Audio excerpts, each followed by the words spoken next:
I've watched some of that No Kings protest. By the way, a lot of those big crowds, that was not the No Kings protest. That was from years ago. That was footage from other crowds and gatherings. Okay, that was not all legit footage. Yeah, MSNBC got caught doing that. So you know if they weren't the only ones. But you know what? Like George Carlin said, never underestimate the power of stupid people in large groups. Sorry, coughing again. Well, or like George Carlin said, never oh gosh, I can't even speak anymore because my throat's messed up. He said, never underestimate the power of stupid people in large groups. And that's what we saw. That's what we're still seeing. I do want to say a few things about that. They were calling the crowds Q-tips. Q-tips. In other words, old, white, and retired. Okay? You know, I hate to say it, that was one of the saddest things I've ever seen. And it's like one thing after another, and it just makes you want to cry watching these people. I've never seen so many angry non-thinkers, irrationally angry. Angry for what reason, nobody really knows, because they can't articulate any reasons for the way they are and what they believe. They cannot say anything.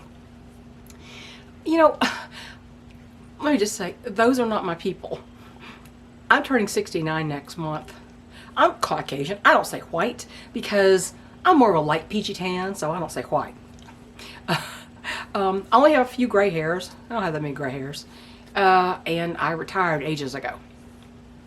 You know, those reprobates are not my people. Why do I call them reprobates, okay? Yeah, I've said this before, but it bears you understanding what I'm talking about. So what is reprobate? I have to define it, because if I use a word like that, sometimes people, especially my husband's family, will say, I don't know what that is. I still remember one time he said something about pagan, something was pagan, and they said, what is that? It's like, really? But I'm going to define it, because invariably somebody will say, well, I don't know what that is, and they won't go look it up. So we're going to be clear what it is. Okay, let me take the description, the definition from Scripture. In Romans 1:28, it says, and even as they did not like to retain God in their knowledge, God gave them over to a reprobate mind to do those things which are not convenient. So, definition of a reprobate mind. One that has been rejected or deemed worthless is part of the definition. A reprobate mind rejects God and His Word, is, to put it bluntly, lost, irredeemable, corrupt, and worthless. And what does that mean for society? That's what this is really about. It means hatred, deceit, violence, calling evil good and good evil. That's what it means practically in our society. And what are the consequences of a reprobate mind in society? Let's even just consider the definition of it. And so one of the consequences of lots of people, increasing numbers of people, being that, well, you can't speak civilly or reason with a reprobate. And today's extremist leftists are, I would say 99% of them are, I would classify as reprobate. And what happens, a reprobate mind, the word mind, your brain, your thinking, your brain is short-circuited. Your mind is not right anymore. They're incapable of empathy, logical thought, rational thought, civility. They're incapable. And enough immersion in this way of thinking, and they can and they do often graduate to violence, as we've seen repeatedly recently, even murder, simply because you disagree with them, and by your life example, you hold a figurative mirror up to these people, whether that was your intention or not, and they don't like what they see, so they go after the messenger, you. They become triggered. pardon the pun, I mean, Charlie was just murdered with a rifle, but they become triggered. And, you know, that pun becomes very real. Not just Charlie Kirk, but Christians all over the world. They're always being murdered in places like Syria. These people will feel virtuous by your death at their hands. That makes them feel virtuous. And we've seen it so many times, especially in this street meeting of reprobates. And by the way, when I say they quit thinking, I saw a kid, he 20s, I guess, early 20s, bushy hair, ball cap, and somebody says, well, why are you here? And he goes, well, because Trump's I'll say the word bitch. He said, Trump's a bitch, okay? And the interviewer said, well, why do you say that? He goes, well, I don't know. That's the word around here. That's the word around here? He has no idea why he is following the crowd. He's just following the crowd. He's a perfect example of a lemming. Do you know what a lemming is? It's a little animal. The herds of them, if they tend to scatter, they run off a cliff, the entire crew, what do you call lemmings? Flock? Society? I don't even know what you call a group of lemmings. It's like a little, I don't know, guinea pig almost. I mean, I don't know how to describe it. I don't know what their category is. It's a rodent. The lemmings, they run off a cliff. They're famous for, panicking. One runs off a cliff and the whole bunch runs off a cliff. That boy is an example of a lemming. I saw thousands of lemmings at this protest because they can't tell you why they're there. They can't tell you logically or with any kind of adult conversation why that Trump is Hitler. They can't tell you that. You try to hold them to one thing. Can you tell me why? Give me one example of him being a Nazi. Give me one example.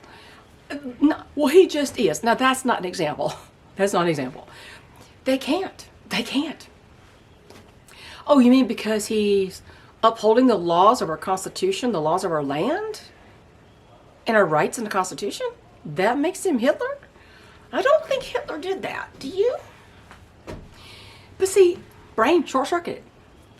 I stopped trying to talk to these people on the admonishment of my Lord and Savior, who, through our Apostle Paul, the apostle to the Gentiles, I was told in 1 Timothy 3, from such turn away. It gives a big long description of what, in the last days, these kind of types are going to roam the earth. And we saw crowds of them at the King's Rally. And it gives you a whole description of what these people, they're like this, and this, from such turn away. And so I did turn away. I'll go so far as to say that these people are dangerous and shouldn't be around your family. You think they're not dangerous? Where have you been? What rock are you living under? And I would say keep them away from your family. And what if they are your family? That's a tough one, but even if they're your family, you should listen to the Lord and avoid these people. Is it easy? No. And easy is not a barometer of what's right and wrong. Remember, easy is never a barometer of what is right and wrong. Neither is, oh, the kids have fun doing it. That's never a barometer of what's right and wrong. Some of you, I know, will say, I'll never abandon my family no matter what they do. But you're not abandoning them. If they're like these people, they abandoned you. And will you side? You have to pick. Will you side with your own humanist values, including no belief in the afterlife? That's part of humanism. Societal values, which are not biblical values, or the Lord's values? Who are you going to side with? What are you going to side with? Societal values are not biblical values. I did a whole video on that, and how diversity is not a strength but a weakness. It's your choice which one you pick. It is. I'm not telling you have to do this, you have to do that. I'm saying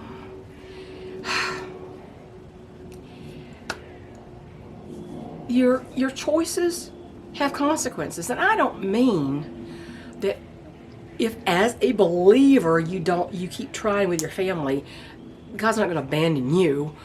Believers don't get abandoned. But there are consequences. Hanging around people like this what will it do to you? How will it affect you? How will it affect your children? What are they going to hear? What indoctrination are they going to get from this relative?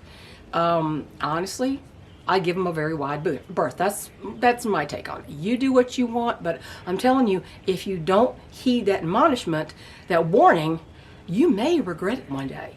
It may just come back to bite you. There's so many people. They're so happy Charlie's died. They would be happy any Christian died. Anybody. And they said, and one woman, particularly nasty woman, said she doesn't think she should have to share a world with evil people, but she's categorizing Bible-believing Christians as evil people. And the thing is, share a world with them? Well, they won't be sharing a world with you, lady. So you can rest easy, at least until you die. And when everybody dies, all truth will be revealed. And Scripture says there'll be weeping of gnashing of teeth with people who didn't get the message before, didn't adhere to it. And I don't mean obeying, I mean listening and believing and trusting in it. So the elementary school teacher who mocked Charlie's murder, did you see her? Big old whale of a Jabba the Hutt woman, pantomiming the bullet going into his neck, saying bang bang. Her name's Lucy Martinez. She's in Chicago Nathan Hale Elementary. That's where she was teaching. Now, I don't know if she's still teaching there because Nathan Hale Elementary deleted their social media account after that. Yeah, you want your children taught by the ilk of Lucy Martinez and others that I was watching. It's like one after the other. It's like, how hateful and evil and cruel can you be to celebrate a murder of a young father who didn't do anything wrong? All he did was talk. See, this is why I say I'm not talking to these people anymore. But it does make me very sad that people have reached this new low.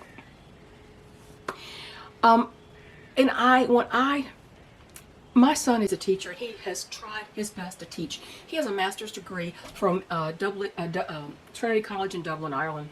He went there for his master's degree on his own dime. He didn't get aid for that I know of. I think he saved up for that, and he went there.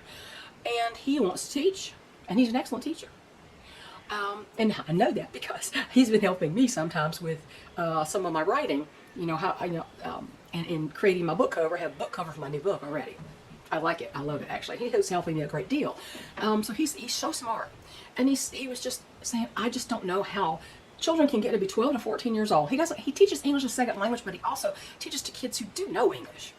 And he said, I don't know how they can get to be that age and not even know what a century is.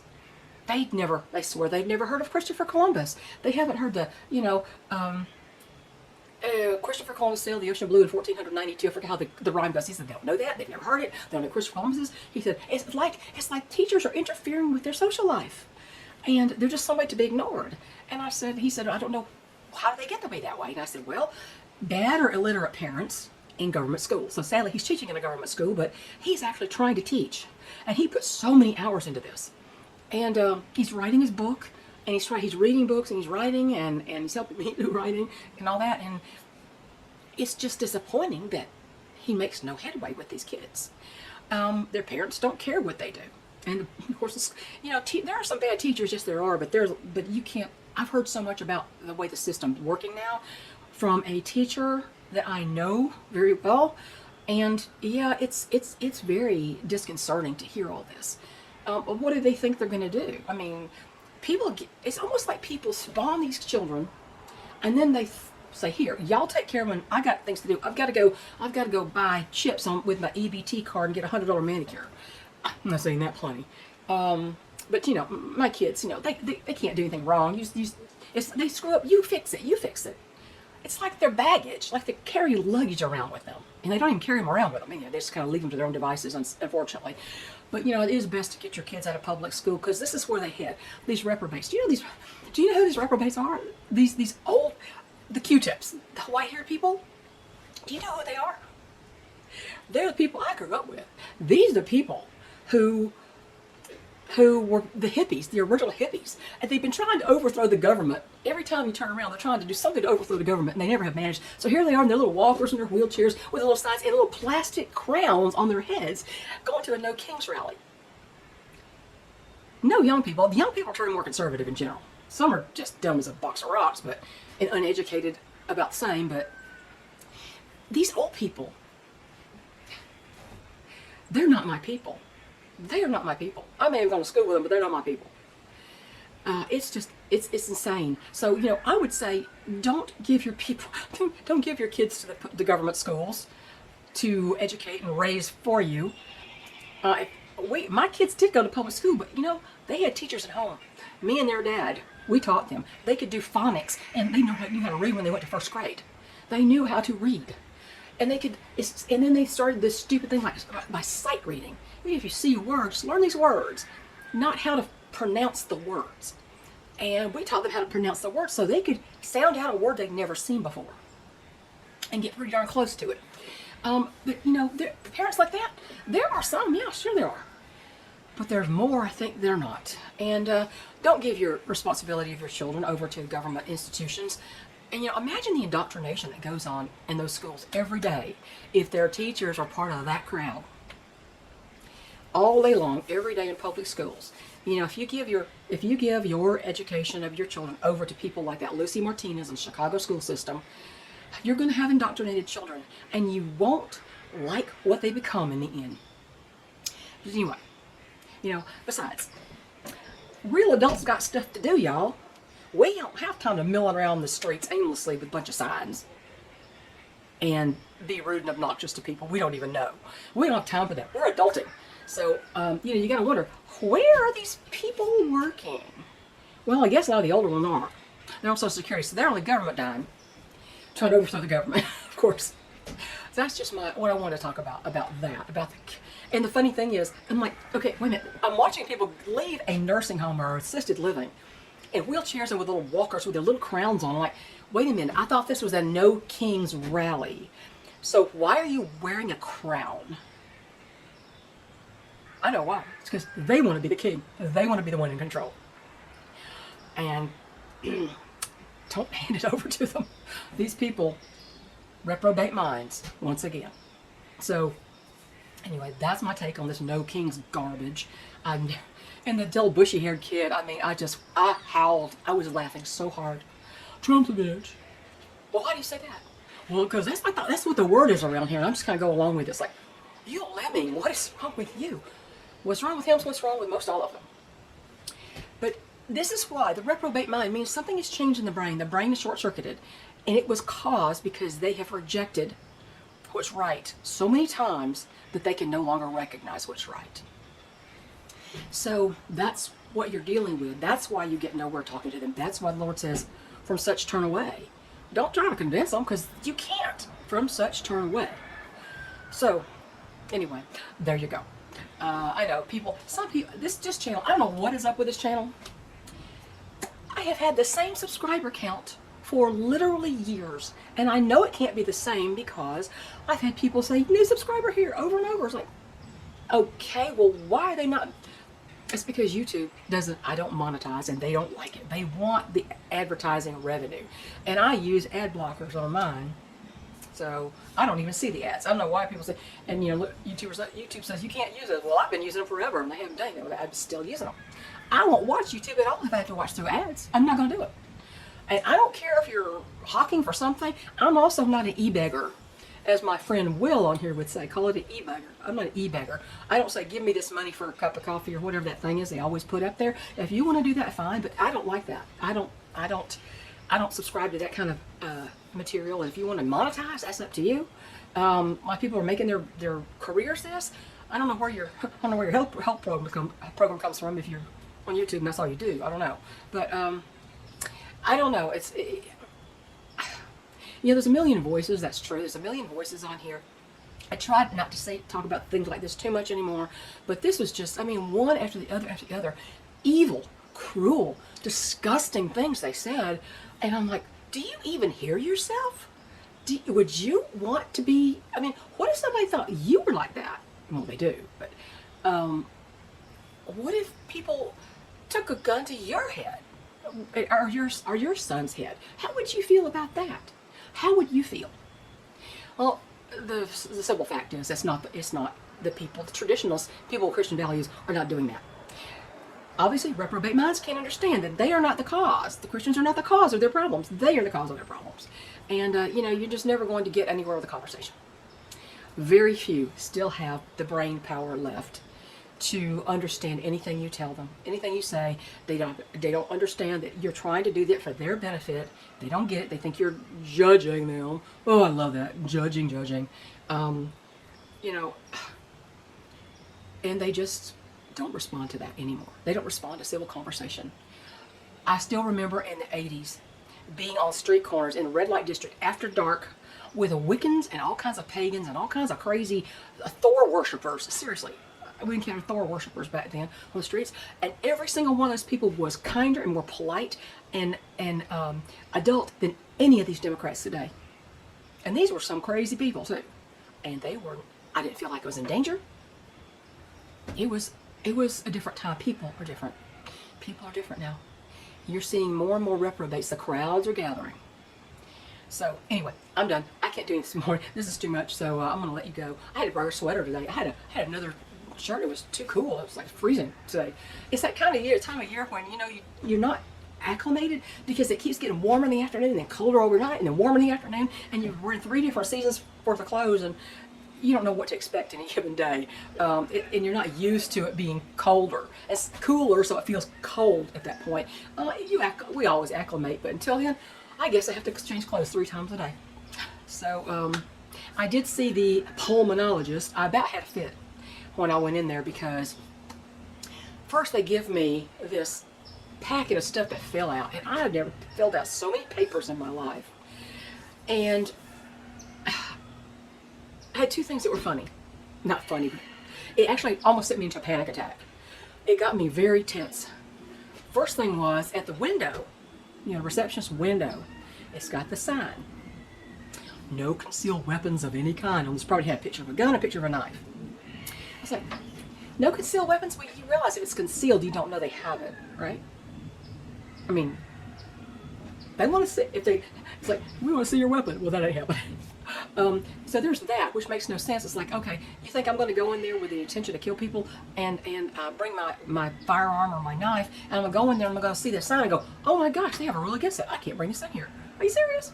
That's a stupid sign. And then the other door that goes to the back, it said, no admittance without mask. And I went, oh no, I'm having a flashback here. I was all prepared to get up and walk out. I was prepared to say, if this is what you have to do, I'm not doing it. I didn't wear a mask during all of COVID. I broke my leg, so I was in and out of the hospital. I had surgery. I was in and out of the hospital going back to see the surgeon, who, sadly, my surgeon has passed away. That's 2 doctors I've lost. And I'm still here. And they're about, the first one was younger than me, and this one's about the same age as me. Brilliant man. And I never wore a mask. When I went into the hospital lobby, they'd say, the greeter, and they'd say, well, here's the mask. And I said, no, thank you, I don't wear one. And they said, oh, okay. And I told the lady, I said, she handed me the mask and the thing at this doctor's appointment. I said, I don't wear a mask. I can't wear a mask. I can't do it. And she said, well, the doctor just, he sees people who are compromised, and, he just kind of, if you at least hold it in front of your face when you go, like that would do something. Not much more than the mask itself on your face would do. But I said, I'll do my best. But I didn't put that on. In fact, he came in there, he has this big old fancy mask, right? Big old one that probably actually does something. And of course they had to pay their patient's paper mask, which do nothing. And I didn't have a mask on, he didn't say anything. Except when he went to listen to my lungs, my chest, he said, can you just hold your mask kind of up there, like, okay. What can I do? I didn't say that, but I thought, I'm not going back to the COVID garbage that we had to put up with. I'm just not going to do it. And if I walked down on 2 different eye doctors, having an appointment, I walked down on 2 different ones because I would not wear a mask. The doctor was wearing a mask, but he wanted me to too? I said, I'm not going to do it. And patients' rights give you the right to refuse a mask. It says you can refuse any medical treatment and still expect to have the best care possible. That means I don't have to wear a mask, and he still has to treat me. But you know, it's Patient's Bill of Rights. I don't think they've ever read that. I don't think the doctors even read the Patient's Bill of Rights. And I used to carry that around with me during COVID. And I'm just not going to do it. I'm not going to do it. So I was prepared to walk out. In the end, he said, he gave me a test, a cheek swab test, and I don't know what the results are yet. And it had to do with having an alpha-1 gene. I'm like, you know what that is? It's a gene that makes you predisposed to getting COPD. I said, I've never heard of such a gene. I didn't know there was such a thing. And he said, have you smoked? I said, I've never smoked. Not once. My husband doesn't smoke. Our family's smoked, and we haven't, and we don't allow it in our home or even on our property. He said, well, that's great that you don't smoke. I said, I never did. I never would. Have you had asthma? No. Never had asthma. And so he wanted to test for this alpha-1 gene. Who knew that you could have a genetic predisposition to COPD because of a gene, some genetic factor? Talk about, and I don't think for a minute that that's positive for me. However, could you imagine a worse cosmic joke to have a genetic COPD, what they call it genetic COPD, and you've never smoked a day in your life, and you live in the mountains with fresh air and sunshine and all that? I mean, that would be bad.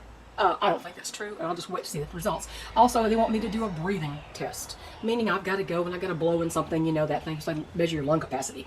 I don't think it's, and I told him, I said, I don't think it has anything to do with my lungs. I don't know why they sent me to a pulmonologist.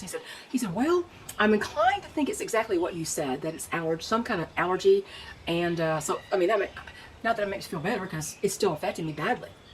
I just stopped the video, just cough for a while and get me my electrolytes here.